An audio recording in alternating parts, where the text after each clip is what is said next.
Hello guys, welcome to my YouTube channel. কেমন আছো তোমরা?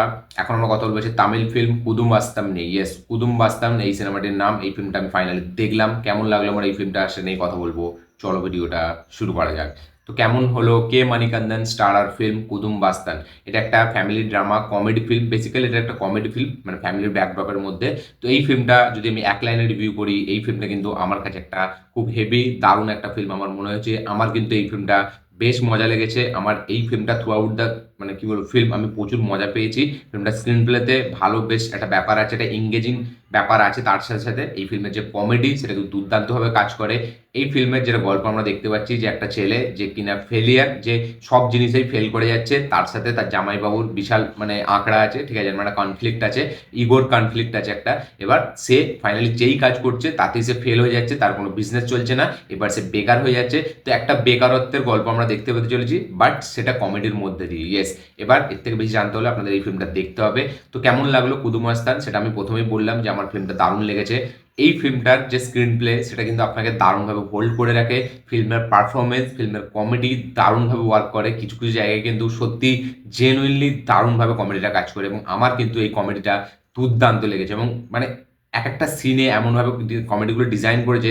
আমরা বেসিক্যালি দেখি তামিল ফিল্ম বা তেলেগু ফিল্ম বা মালায়ালাম ফিল্ম যখন হিন্দি ডাবিংয়ে আসে, মানে খুব গুনে চুনে একটা দুটো ফিল্ম হয় যেগুলোর কমেডি কিন্তু হিন্দিতে ডাবিং হয়েও ভালো লাগে। যেরকম আবেশাম ফিল্মটা যদি আমি কথা বলি মালায়ালামে, সেইটার কমেডি ওয়ার্ক করে। বাট সব ফিল্মের কিন্তু মানে দারুণ, সব ফিল্ম কিন্তু দারুণভাবে ওয়ার্ক করে না মানে ডাব হয়ে আসলে। বাট এই ফিল্মটা কিন্তু জেনুইনলি আপনার দেখে মনে হবে যে না, এটা একটা কমেডি ফিল্ম, যে না হিন্দি ফিল্ম আপনি একটা দেখছেন। হ্যাঁ, ডাবিং অবশ্যই খারাপ, বাট ডাবিংয়ের মধ্যে যে কমেডির যে ব্যাপারটা, সেটা কিন্তু সেই এসেসটা কিন্তু দারুণভাবে বজায় রেখেছে।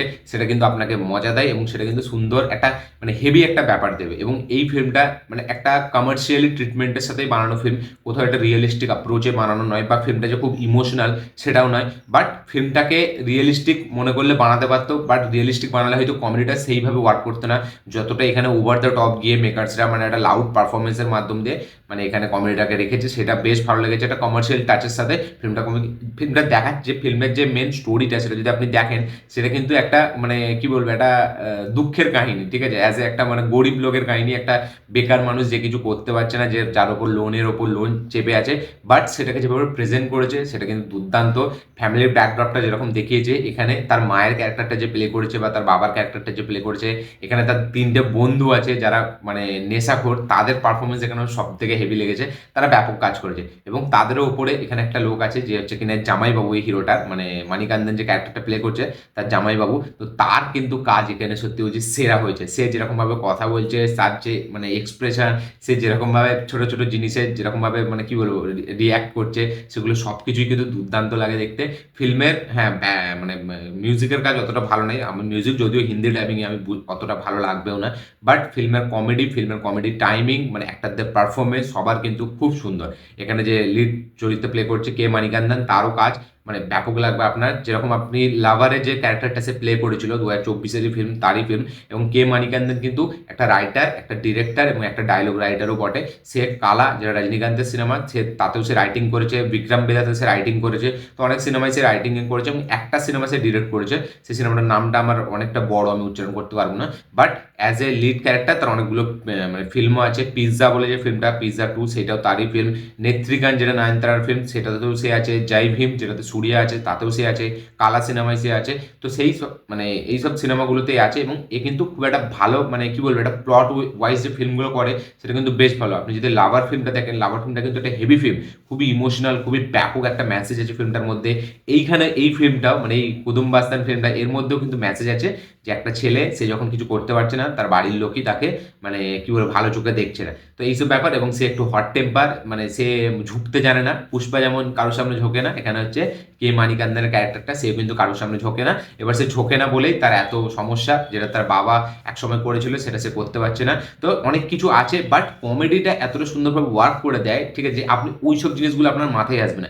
অ্যাকচুয়ালি কমেডির মানে কমেডিটা একটা কি বলবো, একটা যে লেয়ার, তার উপরে কিন্তু তার নিচে কিন্তু আরো অনেক লেয়ার আছে যেগুলো কিন্তু কমেডিটা চাপা ফেলে দিচ্ছে। মানে কমেডিটা এতটা সুন্দরভাবে ডিজাইন করেছে মানে ডিরেক্টর, সে কিন্তু মানে একটা মানে কি বলবো একটা সিরিয়াস জিনিস দেখাচ্ছে, বাট আপনার সেটা সিরিয়াস মনে হচ্ছে না, যদিও ডাবিংয়ে সেটা আরও মানে ইফেক্ট পড়েনি সিরিয়াস সিনগুলোর, বাট যখন সে মানে সিরিয়াস সিনের পরে আবার একটা কমেডি সিন চলে আসছে, তাই জন্য কমেডিটা এত সুন্দরভাবে লেখা হয়েছে যার জন্য কিন্তু আপনি অন্য সিনগুলো আপনার মানে কি বলবো সেইভাবে আপনি নিচ্ছেন না, একটা সিরিয়াস সিনও আপনি সেইভাবে মনে করছেন না, যে একটা ইমোশনাল সিন, সে ছেলেটা কিছু করতে পারছে না, সে সবার সামনে মানে কারোর সামনে ঝুঁকতে পারছে না, বাট তার এইদিকে প্রচুর প্রবলেম, তাদের সবাই টাকা পায়, তাকে মারছে, এই জিনিসগুলো আপনি ইগনোর করে দিচ্ছেন, কারণ সে এই ফিল্মের মাধ্যমে যে কমেডিটাকে যেভাবে পুরো ডিজাইন করা হয়েছে পুরো through out the screen play, সেটা কিন্তু দুর্দান্ত ওয়ার্ক করে, এবং সেটা আমার বেশ ভালো লেগেছে। কে মানিকান্দার পারফরমেন্স কিন্তু ব্যাপক, এবং সে কিন্তু এইরকম এই ফেলিয়ারের রোলটা কিন্তু দারুণভাবে প্লে করতে পারে, এটা আমরা বারবার দেখছি। লাভারেও তার আমি দেখেছি, যদিও পিৎজা সিনেমাটি আমি অনেক আগে দেখেছি, কারণ 2013 সিনেমা, সেটা আমি অনেক আগে দেখেছি সেই সিনেমাটি, বাট সে কিন্তু এই যে বেকারত্ব, এই যে ফেলিয়ারের যে ক্যারেক্টারটা, সেটা কিন্তু সে দুর্দান্ত প্লে করতে পারে, সেটা কিন্তু আবার একবার প্রমাণ করে দিল। বাকি ফিল্মেও যেরকম বললাম যে এখানে যে তার জিজুর ক্যারেক্টারটা যে প্লে করেছে, একে আপনারা মিন্নাল মুরলি সিনেমাতে ভিলেন হিসাবে দেখেছেন, তো সেও খুব দারুণ কাজ করেছে এখানে, তার কাজটা আমার কিন্তু মানে ব্যাপক লেগেছে, মনে থেকে যাবে ওর কাজটা।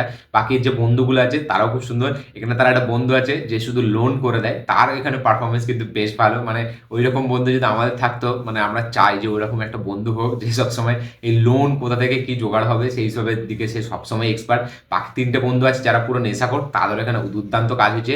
এখানে এই যে মানিকান্দানের মা, তার পারফরমেন্স আমার ব্যাপক লেগেছে, সে যেরকম তার তাকানো, ঠিক আছে, মানে তার এক্সপ্রেশন, সেগুলো দুর্দান্ত, সেগুলো ব্যাপক লাগে দেখতে। এখানে যে তার ওয়াইফের চরিত্র প্লে করেছে, অ্যাকচুয়ালি হিরোইনটার এখানে কম স্পেস আছে, বাট মানে সে আছে আছে ঠিকঠাক তাকে মনে হবে। মেন যারা তার বাবা মা, তার জামাইবাবু, এদের যে তার বন্ধুগুলো যে ক্যারেক্টারগুলো, সেগুলো কিন্তু ব্যাপক আপনাকে মজা দেবে। তো ওভারঅল সব কিছু মিলিয়ে ফিল্মটা কিন্তু স্ক্রিন প্লেটা খুব engaging, throughout the screen play আপনি জুড়ে থাকবেন ফিল্মটার সাথে। Comedy punch lines, comedy timing বেশ ব্যাপক, অ্যাক্টরদের বিশেষ করে যারা মানে এই সাপোর্টিং কাস্টে যারা আছে তাদের কাজ আরও বেশি বেটার মানিকান্দার থেকেও। তার পাশাপাশি এখানে যেরকম বললাম যে মানে রাইটিং খুব ভালো ফিল্মটার, এবং রাইটিংটা যেভাবে একটা সিরিয়াস জিনিসকে যেরকম কমেডির মাধ্যমে দিয়ে পুল আপ করেছে, আপনার একটা হেরাফেরি যেরকম আপনি যদি দেখেন, সেটাও যেরকম একটা মানে কি বলবো, একটা টাকার অভাবের মাধ্যম দিয়ে যে কমেডিটা দেখিয়েছিল, একটা মানে খারাপ সিচুয়েশন, তার মাধ্যম দিয়ে কিন্তু কমেডিটা আমাদেরকে দেখানো হচ্ছে, এখানেও কিন্তু ঠিক সেরকম। এবং লাস্টের যে সিনটা মানে একদম ক্লাইম্যাক্সের যে সিনটা, সেটা আপনি মানে আপনার তু ঝুটি মে মাক্কার, সেখান থেকে আমার মনে হলো ইন্সপায়ার্ড করে এই সিনেমাটি বানানো হয়েছে। ইয়েস, মানে ওই লাস্টের যে সিনটা, সেটা তু ঝুটি মাক্কার থেকে মানে ইন্সপায়ার্ড হয়ে বানিয়েছে, কারণ লাস্টে আপনি সিনটা দেখবেন ওই ফিল্মটার কথা মনে করাবে, ওটা আমার মনে করালো। আমি জানি না আদৌ মেকার্সরা নিয়েছে কিনা, বাট আমার এটা মনে হলো। তো তু ঝুটি মে মাক্কারের লাস্টে ক্লাইম্যাক্সের যে পোর্শনটা, সেই পোর্শনটাই কিন্তু এখানেও আপনি দেখতে পাচ্ছেন। তো আমার কিন্তু এই ফিল্মটা বেশ ভালো লেগেছে। আপনারা যারা এই ফিল্মটা দেখেননি, দেখবেন ভাবছেন, অবশ্যই গিয়ে চেক আউট করুন, বেশ ভালো, বেশ মজা লাগবে ফিল্মটা। যারা কুদুম বাস্তান অলরেডি দেখে নিয়েছেন, তারা কমেন্ট করবেন আপনাদের কি রিয়াকশন, কি বক্তব্য, কি মতামত। ভিডিওটা ভালো লেগে থাকলে লাইক শেয়ার কমেন্ট করে দেবেন, চ্যানেলটি নতুন হলে চ্যানেলটিকে সাবস্ক্রাইব করবেন, বেল আইকনটি প্রেস করতে ভুলবেন না। দেখা হচ্ছে পরের ভিডিওতে, ততক্ষণের জন্য বাই।